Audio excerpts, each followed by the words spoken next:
नालायक तू साले भगत बना हुआ है, तेरी ही नहीं सुनती है तो भगत काहे के लिए बना हुआ है उसका। मैं स्टैम्प पेपर पर लिखवा सकता हूँ, मायावती के तो 1000 साल तक संभव नहीं है, उसके तो दिमाग तक की बात नहीं आती। ये वीडियो है ना, हाँ ये मैं जानता हूँ, मेरा सोशल मीडिया बहुत बड़ा चलता है। हाँ तो ऑन रिकॉर्ड बोल रहा हूँ। मायावती की जब टीचर लगी थी ना दिल्ली में, तो हेडमास्टर ने उसको पहली क्लास पढ़ाने के लिए दिया। हेडमास्टर किसी आदमी को कौन सा क्लास पढ़ाने के लिए देना चाहिए, उसकी औकात देखकर देता है ना।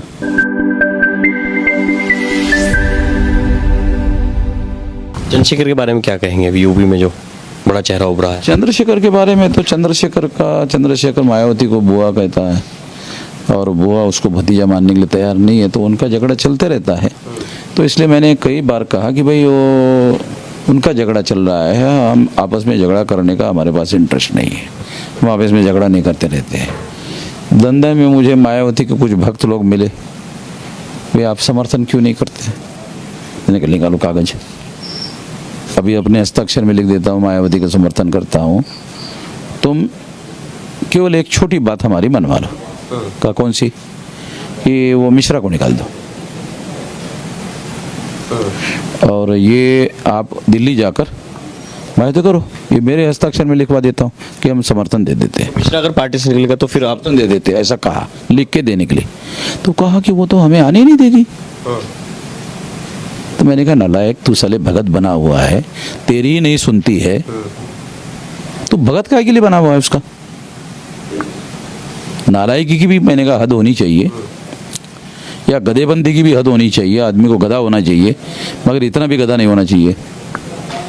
तू उसका समर्थन कर रहा है अंधा होकर, मगर तू ये बोल रहा है कि मुझे तो दरवाजे भी नहीं आने देगी। तो तेरे को दरवाजे भी नहीं आनी देगी तो तू भक्ति काहे के लिए कर रहा है उसकी। सतीश चंद्र मिश्रा से क्या दिक्कत है? वो यूपी में सत्ता भी लिया है 3 बार, आप किसी और स्टेट में जाके भी ट्राई कर सकते हैं ना। महाराष्ट्र में आप सरकार बना सकते हैं अगर चाहें तो अपने दम पर, बीएसपी की सरकार। ये देश है, इस देश में उत्तर प्रदेश एक प्रदेश है, वहाँ प्रदेश जिसे काशीराम जी कहते हैं, ये जो है ये हृदय प्रदेश है आर्यावर्त का। ब्राह्मण को यहाँ पहले पकड़ना होगा। ब्राह्मण को अगर यहाँ छोड़ दोगे तो फिर ब्राह्मण को आप पकड़ नहीं सकते, घसीट नहीं सकते। उसकी व्यवस्था को अगर कंट्रोल करना है तो यहाँ करना होगा। मैं स्टैम्प पेपर पर लिखवा सकता हूँ, मायावती के तो 1000 साल तक संभव नहीं है, उसके तो दिमाग तक की बात नहीं आती। ये बात 3 बार जो सरकार रही वो किसने राज किया उसमें, ये बताइए यूपी में। कौन सा काम किया मायावती ने? आपकी जानकारी के लिए बता दो, एट्रोसिटी एक्ट के विरोध में ऑर्डर निकाला मायावती ने। क्या करने का उसकी सरकार को?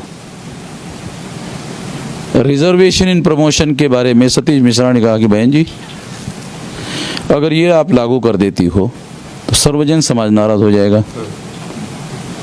अगर बहुजन समाज पार्टी की सरकार है तो सर्वजन नाराज हो जाएगा, तो रिजर्वेशन इन प्रमोशन भी लागू नहीं किया। लागू करने के लिए सुप्रीम कोर्ट में गलत डाटा दिया। सुप्रीम कोर्ट ने कहा कि ये आप लागू कर सकती है, मगर ये जो डाटा है ये डाटा पुराना दिया। मायावती को समझ में नहीं आता पुराना डाटा क्यों दिया। सोशल जस्टिस कमेटी का डाटा दिया पुराना। जिस सरकार की मुखिया है उस सरकार का करंट डाटा 72 घंटे में इकट्ठा कर सकती है। अधिकारी को बोला जाए कि 72 घंटे में हमें ये डाटा दो। सरकार के पास ही डाटा होता है। 72 घंटे में करंट डाटा इकट्ठा करके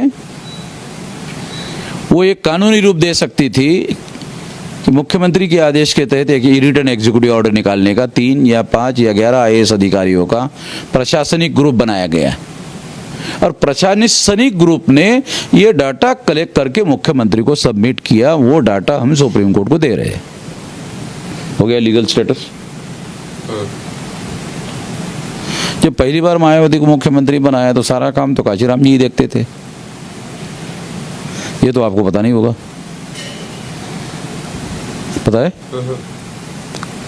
माता प्रसाद चीफ सेक्रेटरी थे, दिल्ली से लेकर गए थे। माता प्रसाद सवेरे काशीराम जी के यहाँ 8 साढ़े 8 बजे पहुंच जाते थे, वो दिन भर का ऑर्डर देते थे वहां से। तो देखने के लिए तो मुख्यमंत्री मायावती थी, सारा काम तो काशीराम ही चलाते थे। तो मायावती को तो प्रशासन कैसे चलाते थे इसका ABCD भी मालूम नहीं था। वो जो बेहतर कानून व्यवस्था और बेहतर सरकार की बात करते हैं वो काशीराम जी चला रहे हैं। ये रिकॉर्डेड बात बोल रहा हूँ, ये वीडियो है ना, कैमरे चल रहे हाँ, ये मैं जानता हूँ, मेरा सोशल मीडिया बहुत बड़ा चलता है। हाँ, तो ऑन रिकॉर्ड बोल रहा हूँ। मायावती की जब टीचर लगी थी ना दिल्ली में, तो हेडमास्टर ने उसको पहली क्लास पढ़ाने के लिए दिया। हेडमास्टर किसी आदमी को कौन सा क्लास पढ़ाने के लिए देना चाहिए, उसकी औकात देख कर देता है ना, इसको कौन सा क्लास देना चाहिए पढ़ाने के लिए, चौथा भी दे सकता है। प्राइमरी में पहली क्लास पढ़ाने के लिए दिया, औकात देख कर ही किया ना। तो उसी हिसाब से काशीराम देख रहे थे ना। चलिए लास्ट सवाल मैं आपसे पूछूं, विकल्प क्या है अब सरकार लाने के लिए हमारे पास 2022 में?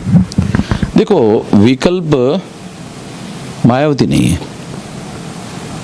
पहली बात यहाँ से शुरू है, विकल्प नहीं है।